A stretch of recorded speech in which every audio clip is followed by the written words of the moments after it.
जब हम Indian army की बात करते हैं तो हमारे दिमाग में सबसे पहले बॉर्डर पर तैनात हमारे बहादुर जवान T-90 भीष्मा टैंक्स या आसमान में गरजते रफाले जेट्स आते हैं। ये भारत की वो ताकत है जो दुनिया को दिखाई देती है। लेकिन मॉडर्न वॉरफेयर में असली गेम चेंजर्स वो हथियार होते हैं जो तब तक दिखाई नहीं देते जब तक बहुत देर ना हो जाए। ये वो सीक्रेट वेपन्स हैं जो सीक्रेसी की कई परतों में छिपे हैं और जिनकी असली ताकत सिर्फ कुछ गिने चुने टॉप कमांडर्स और साइंटिस्ट्स को पता है। आज हम इंटरनेट की अफवाहों को छोड़कर एक ऑथेंटिक और रिसर्च्ड नज़र डालेंगे भारत के उन टॉप 5 सीक्रेट वेपन्स पर। ये कोई व्हाट्सएप वाली कहानियाँ नहीं हैं, ये वो असली स्ट्रैटेजिक एसेट्स हैं जो दुश्मन के दिल में खौफ पैदा करते हैं। तो चलिए डिकोड करते हैं इस लिस्ट को। नंबर 5 पर एक ऐसी यूनिट है जो टेक्निकली रेगुलर आर्मी का हिस्सा भी कोई नहीं है, फिर भी ये पहाड़ों पर भारत का सबसे घातक हथियार है। द स्पेशल फ्रंटियर फोर्स, जिसे वीकस रेजिमेंट या एस्टैब्लिशमेंट 22 भी कहा जाता है। जहां पूरी दुनिया पर एसएफ के बारे में जानती है, एसएफएफ परछाइयों में काम करती है। ये सीधे भारत की खुफिया एजेंसी रॉ और कैबिनेट सेक्रेटेरिएट के अंडर काम करते हैं। एसएफएफ में मुख्य रूप से तिब्बती रेफ्यूजी और हिमालय के लोकल लोग शामिल हैं। इनके खून में ही पहाड़ हैं, जहां ऑक्सीजन की कमी से रेगुलर सोल्जर को सांस लेने में दिक्कत होती है, वहां ये दौड़ कर लड़ सकते हैं। सालों तक इनके अस्तित्व को नकारा गया, लेकिन इनका असली सीक्रेट रूप 2020 में दुनिया ने देखा। जब तक दुश्मन की नज़र मैन आर्मी पर थी, एसएफएफ ने चुपचाप ऑपरेशन स्नो लेपर्ड को अंजाम दिया और रातों रात कैलाश रेंज की चोटियों पर कब्जा कर लिया। ये हिमालय के भूत हैं, बेहद ट्रेंड, साइलेंट और पब्लिक की नज़रों से पूरी तरह दूर। नंबर 4 पर एक ऐसा हथियार है जो किसी भी एयर डिफेंस सिस्टम का बुरा सपना है, द शौर्य मिसाइल। अग्नि और ब्रह्मोस की चर्चा में अक्सर शौर्य का नाम दब जाता है, लेकिन ये डीआरडीओ का बनाया हुआ एक बहुत ही खास हथियार है। ये एक हाइब्रिड है। ये एक बैलिस्टिक मिसाइल की तरह लॉन्च होती है, लेकिन क्रूज मिसाइल की तरह कम ऊंचाई पर उड़ती है। लेकिन इसका असली राज इसकी स्पीड और स्टेल्थ है। रिपोर्ट्स के मुताबिक शौर्य की स्पीड 7.5 मच तक जा सकती है, यानी ये हाइपरसोनिक है। इतनी स्पीड पर दुनिया का कोई भी रेडर इसे ट्रैक करके मार नहीं गिरा सकता। सबसे बड़ी बात, ये एक ट्रक पर लगे कैनिस्टर के अंदर छिपी रहती है। इसे कहीं भी ले जाकर बिना किसी तैयारी के मिनटों में फायर किया जा सकता है। दुश्मन को पता भी नहीं चलेगा कि हमला कहाँ से हुआ। ये भारत का छिपा हुआ हाइपरसोनिक खंजर है।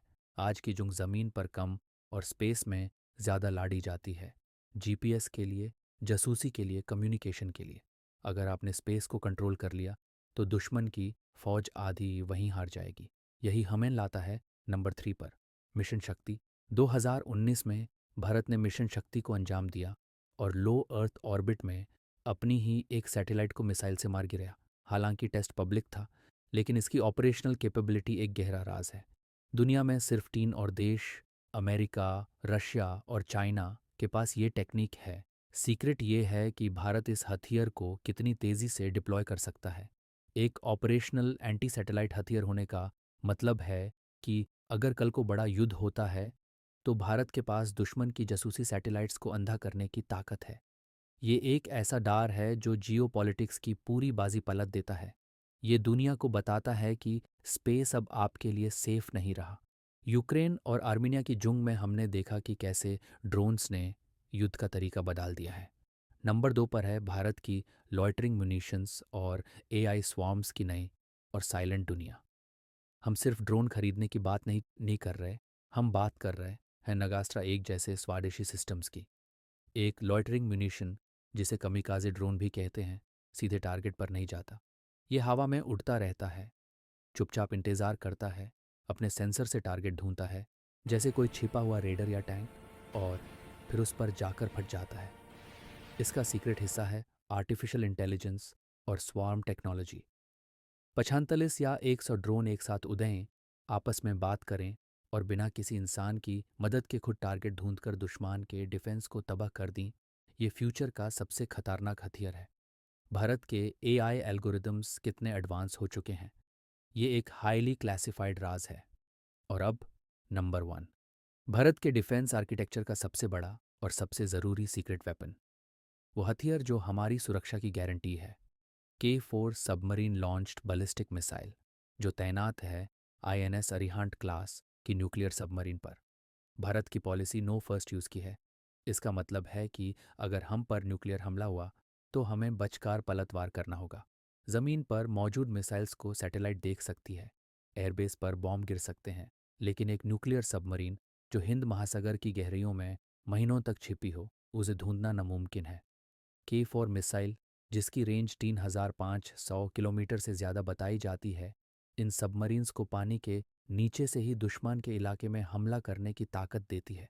ये सबमरीन्स कब पेट्रोल पर हैं और कहाँ छिपी हैं, ये भारतीय सेना का सबसे बड़ा राज है। ये वो साइलेंट शील्ड है जो ये सुनिश्चित करती है कि कोई भी देश भारत के अस्तित्व को मिटाने की गलती ना करे। तो दोस्तों, ये थे वो 5 हथियार जो सियाचिन की ऊंचाइयों से लेकर समुंदर की गहराइयों तक और स्पेस वॉरफेयर से लेकर हाइपरसोनिक स्पीड तक फैले हुए हैं। इन हथियारों की असली ताकत सिर्फ इनकी तबाही मचाने की क्षमता में नहीं है, बल्कि युद्ध को रोकने की क्षमता में है। दुश्मन को पता है कि ये हथियार मौजूद हैं, लेकिन यूं ये नहीं पता कि ये कब, कहाँ और कैसे इस्तेमाल होंगे, और यही दार शांति बनाए रखता है। ये हमारे देश के साइलेंट गार्डियंस हैं। आपको क्या लगता है, इनमें से कौन सा हथियार भारत के लिए सबसे ज़्यादा ज़रूरी है? कमेंट्स में ज़रूर बताएं। अगर आपको ये रिसर्च पसंद आई तो वीडियो को लाइक करें और चैनल को सब्सक्राइब करें। जय हिंद।